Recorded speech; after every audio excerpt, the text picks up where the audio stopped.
বিসমিল্লাহির রহমানির রহিম। প্রিয় দর্শক, রবিউল প্ল্যান্ট এগ্রোর পক্ষ থেকে আপনাদের জানাই স্বাগতম। আজকে আপনাদের একটি ভিডিও দেখাবো, সেটি হলো লাল শাক এবং বেগুন চাষ। বেগুন ক্ষেতের মধ্যেই আপনারা লাল শাক ছিটিয়ে দিবেন। দেখতে পাচ্ছেন আমি দিছি, এই যে আমার কিন্তু বেগুন, লাল শাক, বেগুনের সাথেই লাল শাক আছে। এখানে আপনারা যদি দেখতেছেন, বেগুন হলো বেগুন গাছ রোপণের পরই সাথে সাথে আপনার লাল শাক বুনে দেবেন। বোনার পরে 20 থেকে 22 দিনের মধ্যে, 23 দিনের মধ্যে আপনার এই লাল শাকটা তুলতে পারবেন। আমি কিন্তু প্রায় তুলে ফেলেছি, কিছুটা আছে। তোলার পর এই বেগুন গাছ থাকবে। বেগুন গাছটা হলো এখানে আপনারা তখন পরিচর্যা করতে পারবেন। এই দেখেন আমার গাছ দেখতে পাচ্ছেন, এই যে গাছ এরকম অনেক আছে। লাল শাক প্রথম বেগুন বুনবেন সারিবদ্ধ করে, তার মাঝে মাঝে ছিটিয়ে দিবেন লাল শাক। ছিটার পরে এই দেখতে পাচ্ছেন হিউজ পরিমাণ আছে, বরাবর আছে, এগুলো দেখতে পাচ্ছেন। এখানে এসে দেখাও, এদিকে দেখো, দেখতে পাচ্ছেন।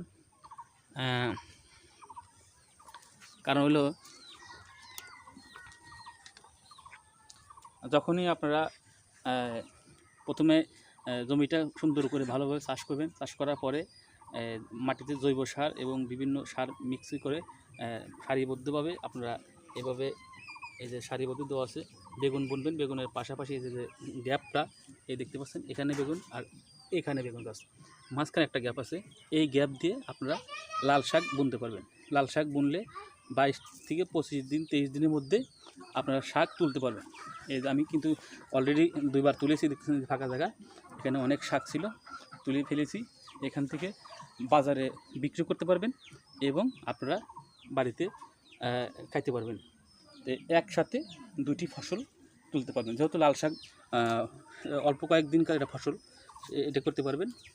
আর সাথে দেখতে পাচ্ছেন এই যে বেগুন গাছ, মোটামুটি হয়তো 20-22 দিন আমার ওইসে বয়স আছে, এই একসাথেই রোপণ করেছি।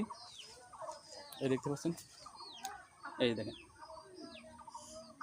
আর প্রথমে আপনারা ভালোভাবে বেশি করে জৈব সার ব্যবহার করবেন। জৈব সার ব্যবহার করলে পারে, কারণ বাগুন গাছে কিন্তু আপনারা সাদা সার ব্যবহার করতে পারবেন না। সাদা সার ব্যবহার করলে গাছ নষ্ট হয়ে যাবে, গাছ লম্বা হবে, গাছে কিন্তু ফলন হবে না, কিছু গাছ পচে যাওয়ার সম্ভাবনা আছে। দেখতে পাচ্ছেন বন্ধুরা। এভাবেই আপনারা সামান্য পরিমাণ জায়গা হলেও লাল শাক এবং বেগুন এই দুটি ফসল একসাথে করতে পারবেন। অন্য ফসল কিন্তু পারবেন না। দেখতে পাচ্ছেন, দেখেন,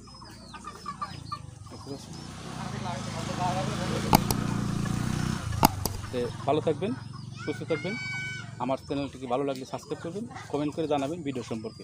ধন্যবাদ।